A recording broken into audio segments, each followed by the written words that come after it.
বিদেশৰ নতুন কৌশল বাংলাদেশীৰ এবাৰ টুৰিষ্ট ভিসাৰে অসমত থিতাপি লৈছে বাংলাদেশীয়ে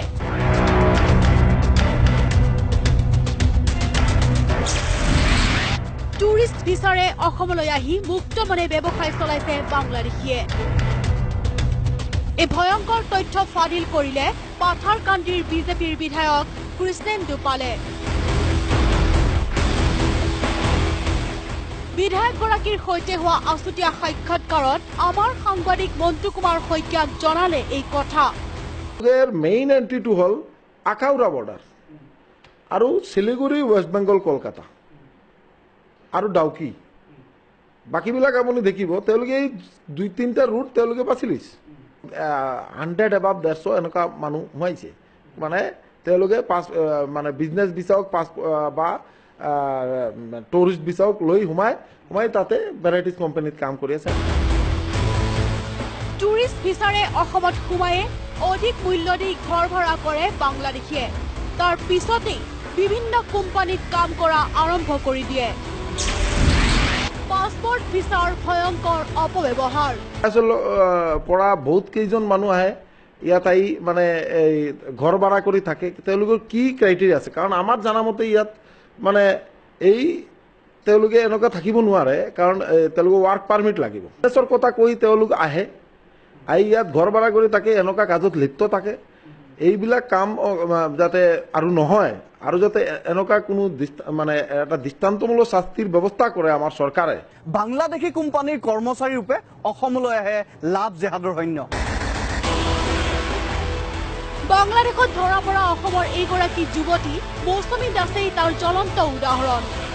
বাংলাদেশীৰ ব্যৱসায়ীয়ে লাভ জেহাদেৰে মৌচুমী দাসক বাংলাদেশ পোৱালেগৈ বাংলাদেশৰ পাছপোৰ্ট ভিসাৰে আহি ত্ৰিপুৰাত আধাৰ কাৰ্ড বনোৱা বাংলাদেশীৰ তথ্যও লাভ কৰিছে বিজেপিৰ বিধায়কগৰাকীয়ে তেওঁলোকে ৱাৰ্ক পাৰমিট পাইছেনে যদি ৱাৰ্ক পাৰমিট পায় তাহলে তেতিয়াই তেওঁলোকে কাম কৰিব পাৰিব ৱাৰ্ক পাৰমিটটো পোৱা নাই পাছপোৰ্টে আহিছে আৰু এই মানুহজনে ত্ৰিপুৰাৰ মানে আধাৰ কাৰ্ড বনাই লৈছে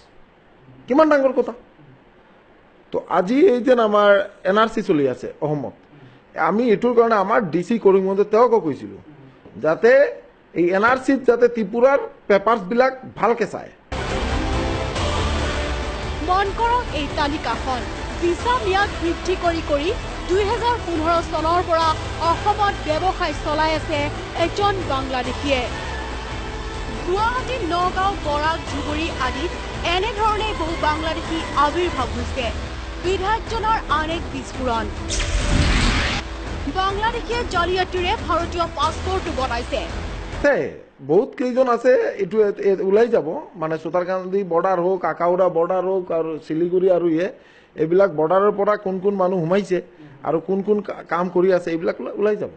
আপুনি আজি আমি মানে এনেকুৱা এটা হৈছে যে ৱেষ্ট বেংগল